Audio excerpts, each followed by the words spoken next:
મિત્રો દોસ્તો, એક ચેતવણી રૂપ એક કિસ્સો આવ્યો છે આંખ ખોલવા જેવો. રાજકોટમાં એક કિસ્સો એવો પ્રસારિત થયો. કોઈ બેનને હિરોઈન બનાવવાના નામે, ફિલ્મમાં એક્ટર બનાવવાના નામે કોઈ વ્યક્તિ એની પાસે પૈસા પણ ખંખેર્યા અને હોટલમાં બોલાવીને દુષ્કર્મ આચર્યું. આખીરમાં એ બેને કેસ કર્યો અને ભાઈની ધરપકડ થઈ. આવા તો ભૂતકાળમાં અનેક કિસ્સા બની ચૂક્યા છે.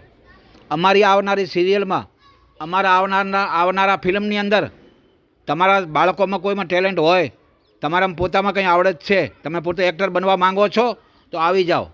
ઓડિશન છે, અમારી ફિલ્મમાં તમારો ચાન્સ છે ને છે, તમે તો છો જ.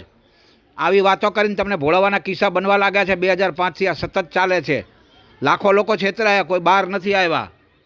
પરંતુ આજે નવો કિસ્સો આ જોઈ, રેપ કાંડ.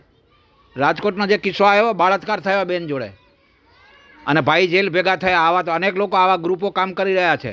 સુરતમાં કિસ્સા બને છે, બરોડામાં બને છે, અમદાવાદના બી જોયા છે, પેપરમાં એડ પણ જોઈ છે. આવી કલાકાર બનો, ઓડિશન આપો, બાળક યુવા બધાને કામ મળશે. આવી અનેક પ્રકારની લોભામણી જાહેરાતોની અંદર લોકો આકર્ષાય છે અને આર્થિક રીતે, પૈસાની રીતે, આર્થિક રીતે શોષણ થાય છે. ભાડા ભથ્થા ધક્કામાં શોષણ થાય છે. તેમજ આગળ કોઈ કામ વધતું નથી. જેને ક્લેપબોર્ડનો મતલબ નથી, ક્લેપબોર્ડનો કલર કેવો હોય, ક્લેપબોર્ડનો મતલબ શું. અરે જે લોકોને કન્ટિન્યુટીનો ખબર નથી કે કન્ટિન્યુટી શા માટે લખવામાં આવે ને કન્ટિન્યુટીનો મતલબ શું હોય છે, એવા લોકો મોબાઈલ હાથમાં આવી ગયો, મોબાઈલિયા ફિલ્મ મેકર બની ગયા છે. એનાથી ચેતો અને ચેતો. આમાં ઘણા લોકોની લાગણી દુભાશે પાછી, કારણ કે આવા લેભાગુ તત્વો છે ને એની લાગણી જલ્દી દુભાશે. એટલે કાયદાકીય કોઈ કાર્યવાહી થાય અથવા તો નોટિસ આપવામાં આવે કોઈને, તો કોઈ ડરવાની જરૂર નથી. અગાઉથી જ માફી માંગી લો. માટે હું આ સ્પીચ તમને મોકલી રહ્યો છું. અનેક કિસ્સા આવા બન્યા છે ભૂતકાળમાં અને બનતા આવ્યા છે, વર્તમાનમાં બની રહ્યા છે. રોજ બરોજ, દર અઠવાડિયે 10 દિવસે. સુરતમાં તો આવા રાફડા ફાટ્યા છે. ઉત્તર ગુજરાત આખું મોબાઈલિયા ફિલ્મ મેકર છે. આખા ઉત્તર ગુજરાતની અંદર મોબાઈલિયા ફિલ્મ મેકર જોવા મળશે તમને. ફેસબુક અને સોશિયલ મીડિયાએ તો હદ કરી નાખી છે. તમારે કલાકાર બનવું છે, તમે એક્ટર છો, કેટલું ફાઇનાન્સ કરશો. રોજ એક મુર્ગો શોધે અને પોતાના ખર્ચા પાણી ચલાવવાવાળું આખા બિઝનેસમેનો આવા નીકળી પડ્યા છે, ફિલ્મ મેકરો. એમાં લાલો ફિલ્મ આવ્યા પછી તો જેમ કે લાલા જેવી અમારી ફિલ્મ બની રહી છે. જોરદાર કહાની છે, જોરદાર સ્ટોરી છે. અનેક લોકો આવું કરે છે. તાજેતરમાં 2-4 કિસ્સા અમારા વોટ્સએપ ગ્રુપમાં આવ્યા કે ભાઈ અમારી જોડે ધક્કા ખવડાયા 2-3, પણ કંઈ આગળ કામ નથી.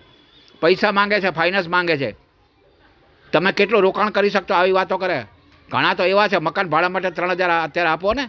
આવા પણ કિસ્સા આવ્યા છે. ત્યારે આપણને હસવું આવે કે સાલું ફિલ્મ મેકર છે, ફિલ્મ બનાવવા બેઠા છે, કલાકારને બોલાવે છે તમે કલાકાર બની જાઓ અને પોતાને મકાન માટે ભાડા પણ નથી. અરે ઘણા એવા કિસ્સા છે ભૂતકાળમાં. તેમના મા બાપની કે પેરેન્ટ્સની માલ મિલકતો વેચાઈ ગઈ, છતાં આજ સુધી કોઈ ફિલ્મ બની નથી. સત્યતા જાણો પછી વિશ્વાસ કરો. ફક્ત જનતા જાગૃત માટે જ આ એક વિડીયો પ્રસારણ કરવાનો વિચાર સૂજ્યો માટે અમે લોકો કરી રહ્યા છીએ. છતાં કોઈની ધાર્મિક લાગણી દુભાઈ હોય કે કોઈનું, તો માફી માંગવાનો ક્રેઝ છે એટલે માફી એડવાન્સમાં માંગી લઈએ છીએ. ક્ષમા અને ક્ષમા. જય હિન્દ, જય ભારત. ચેતો અને ચેતો. બોગસિયા ફિલ્મ મેકરો અને બોગસિયા કલાકાર બનાવવાવાળા ગ્રુપો જે નીકળ્યા છે, ફાઇનાન્સ કરો, કલાકાર બનો, એમનાથી ચેતો અને ચેતો. લાલો ફિલ્મનું તો બહુ આપણે સોશિયલ મીડિયામાં જાહેરાત કરી મફતમાં. એ પણ હવે આ જનતા જાગૃતિ માટેનો આ વિડીયો કોણ શેર કરે છે. જો કે આપણે બધું, ભગવાને બધું આપેલું છે, આપણે કોઈ આવા ચીટિંગની જરૂરત નથી તમારે કે મારે તો. છતાં પણ શું, આપણે ફ્રીમાં લાલોની બહુ બધી સોશિયલ મીડિયામાં જાહેરાતો કરી. હિસાબ વગર હિસાબ પણ આપે. આપણે 92 લાખ કમાયા ને 100 કરોડ કમાયા ને આ બધી કોણે જાહેરાત કરી. ખરેખર કોની પાસે હિસાબ હતો કોઈ જાણતું નથી. કોઈને ખ્યાલ નથી ફિલ્મ લાઇનમાં કેટલા પૈસા રોકવા પડે, કેટલા પૈસા હાથમાં આવે. છતાં પણ આપણે જાણતા અજાણતા પ્રચાર કરતા હોઈએ છીએ. ઘેટા બકરાની જેમ જોડાઈ જઈએ છીએ.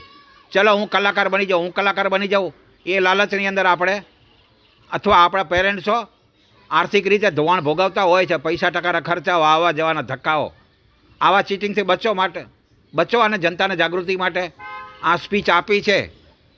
છતાં કોઈની લાગણી દુભાઈ હોય, લાગણી બહુ દુભાય છે આજકાલ. માફી માગવાનો ક્રેઝ છે માટે એડવાન્સમાં માફી માંગીએ છીએ. જય હિન્દ, જય ભારત.